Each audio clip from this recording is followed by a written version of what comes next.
This is Dr. Daniel Appel from Daniel Appel DDS in Oroville, California. We've had a number of questions regarding cavities. What are they? How do they happen? Why are they important? So we are going to try and answer some of those questions for you today. So first question, of course, would be, what is a cavity? So a cavity is a part of your tooth structure that has lost over time all of the hardening minerals in that area, and so the tooth is starting to collapse.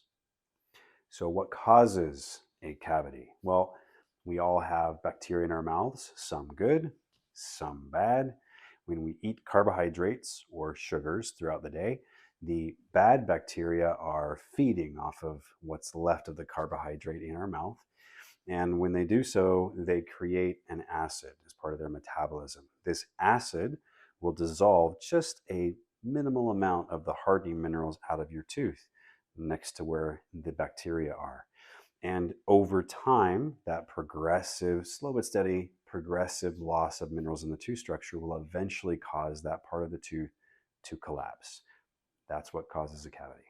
How does a dentist check for cavities? Well, a couple of things to keep in mind first off, and that is that our teeth are horrible reporters most of the time, and many times when we have cavities, they are in between the teeth where when you're just looking in the mirror, they're not visible. Why is this important? Because many times people aren't in pain or seeing anything in the mirror and they think, I'm fine. But in reality, there can be quite a lot happening inside the teeth that needs to be addressed if you wish to keep those teeth in the long run. How do we look for cavities? The first thing we do, and it's extremely important, is to take x-rays on a yearly basis. This allows us to look inside the tooth where most of the problems are occurring and see what we need to do to fix the tooth. The second thing that we're doing is a physical examination with a lot of light, with some little probes that we can check around the tooth structure with. And we're looking for abnormalities compared to what we would usually see with a healthy, natural tooth. So when we have all of this information, we can then layer additional tests on top of that if we need more clarification. These can be things like lasers, refractive lights, certain types of dyes, specialized cameras. There's any number of really cool things we can do now to gather more information. But in general, just the x-rays and a good physical examination will give us more than enough information to have a good idea of whether that teeth needs some help or not. So what are these stages of a cavity? To understand the stages, you need to first understand how a tooth is built. The outer hard white part of a tooth that we usually see is called enamel. It's the armor of the tooth. Next layer in is what's called dentin. It's a softer yellow material that provides a lot of the structure to the tooth. And then in the center of the tooth is an open chamber where the nerves and blood vessels that nourish the tooth live. So the first stage of a cavity occurs when we gain just a little slight defect or just the beginnings of a cavity somewhere in that armor. And many times we can manage this with preventive measures like high fluoride toothpaste, really good home care, things like that, with the goal being trying to still keep your tooth natural if we possibly can. The second stage of a cavity is when it has penetrated all the way through the armor into the softer dentin material inside. At this point, the cavity will start to move very rapidly towards the nerve. We really don't want that. So this is the stage at which we would go in and do a filling or a crown or something else to help save the tooth. The third stage of a cavity is when the bacteria and the damage have reached all the way into the center of the tooth where the nerve and the blood vessels live. The good news is many times the tooth is still salvageable, but because that's been infected by bacteria, we have to go in and clean out the nerves and blood vessels, seal that area up. This is a procedure called a root canal treatment. And then we can put a crown over top to hold everything together. So that's the third stage of a cavity, very large cavity. The final stage of a cavity would be where it has progressed so far into the tooth and done so much damage that structurally there's just nothing left to save that would give you a good long-term solution. And that is the point at which, unfortunately, we have to remove or extract a tooth. We're hoping that you don't end up there. Can a cavity spread to other teeth? Well, all of our teeth are being affected all at the same time. by both the bad bacteria and how we take care of our teeth, or don't.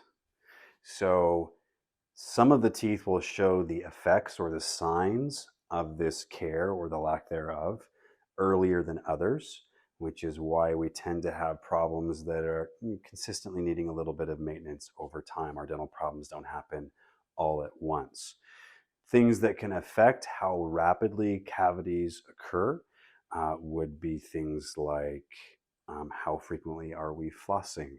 How frequently are we brushing? How frequently are our teeth exposed to carbohydrates throughout the day? Are we doing things like chewing on hard candies and ice and things that our teeth are not designed for? Do we have a night guard in place to help minimize the amount of destructive clenching and grinding we do at sleep while asleep at night based on the stress in our lives? Do we use the correct amount of fluoride? These and many other factors will affect how rapidly cavities develop in your teeth. And of course, our goal is to minimize all of those negative factors, put into place defensive measures so that we can keep your teeth as natural as possible. Does a cavity go away? It would be really nice if they did, but unfortunately, no. A cavity, as defined as a location where you've lost all of the hardening minerals in a section of a tooth and it is starting to collapse. Once that has occurred, it will only progress to a worse and worse state unless treatment is provided to remove the damage and seal everything up. So once a cavity has occurred, you have one of two choices. First choice is to let us go in and surgically clean up the tooth and then seal it back up with either a filling or with a crown or whatever else may be necessary to help save that tooth. And that is always our goal if the tooth has a good long-term prognosis. The second option that unfortunately sometimes people decide to choose is to do nothing, and that cavity will get worse and worse, and eventually that tooth will completely collapse and then it has to be removed. That is, of course, not the option we want people to choose, because once that tooth is gone, replacing it does become more of a challenge. How long do cavity fillings last? So most credible large-scale studies from all over the world have shown that composite fillings in general last somewhere between 5 to 8 years. I have seen people get subjectively far longer out of that when they are working very hard to take care of those fillings. What are the things that can affect the longevity of a filling? How large is the filling? How well are you cleaning around it? How well was it placed originally by the dental team? Are you avoiding chewing on things that are designed to destroy teeth like ice and hard candies? Do you have a night guard? Are you using the right amount of fluoride, etc.? All these things can affect either the filling material or the tooth structure around the filling that is supporting it, and therefore the overall long-term longevity. So assuming that a filling was placed correctly by the dental team, which we will just go ahead and assume, probably the factor that has one of the largest effects on the lifespan of fillings that I see subjectively is the size of the filling. Fillings were designed to be used in small or medium-sized problems. They were never designed to be used to support a full-size tooth. Your tooth is a crystalline object, and at some point when it reaches a certain percentage of structural loss, regardless of what type of filling material you put in it, the tooth is still very vulnerable to cracks and fractures under heavy loads, which we provide every day as we're chewing. So really large problems are not supposed to be solved with a filling. They are supposed to be solved with a crown, which is a high density porcelain tooth shaped and colored shell that we put over what's left of the tooth to hold everything together and dispense the forces equally so the tooth can continue to function potentially for decades. The most common reason I see fillings failing are fillings that were way too large when they were placed, or new cavities because people have not kept the areas around the filling clean enough and they acquired new cavities on the natural tooth structure. Do dental cleanings prevent cavities?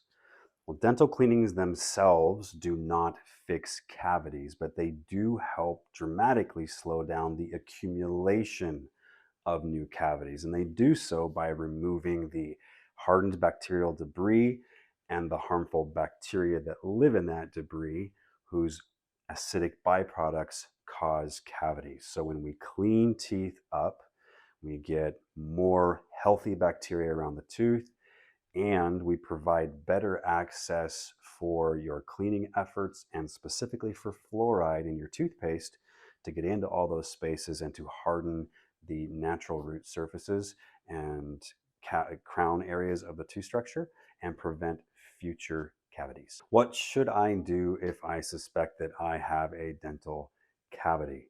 So the best answer is to call your dentist as quickly as possible and let them take a look and see if you truly need some help with that tooth. Dental problems always get worse and more expensive with time. So the sooner you can find out what's happening and what your options are, the better off you are. So if you are in need of a new dentist and you are in the Oroville, California area, I and my team would love to serve you. Please give us a call at Daniel Appel DDS at 530-533-7545. If you are not in the Oroville area but you need a new dentist, I would highly recommend looking at your local Google reviews. And you're looking specifically for two things. One, you'd like to see a team that has more than just a few review opinions written about their service. You'd like a larger group of opinions. And the second thing that we would like to see is what's happening in the comments of those reviews. Specifically, we're looking for clues to the culture of that office. Are they kind? Do they communicate well? Do they provide comfortable treatment for their patients? These are very important clues that you need to pay attention to as you're looking for a new dentist. I hope I've answered some of your questions about dental cavities. Have a great day.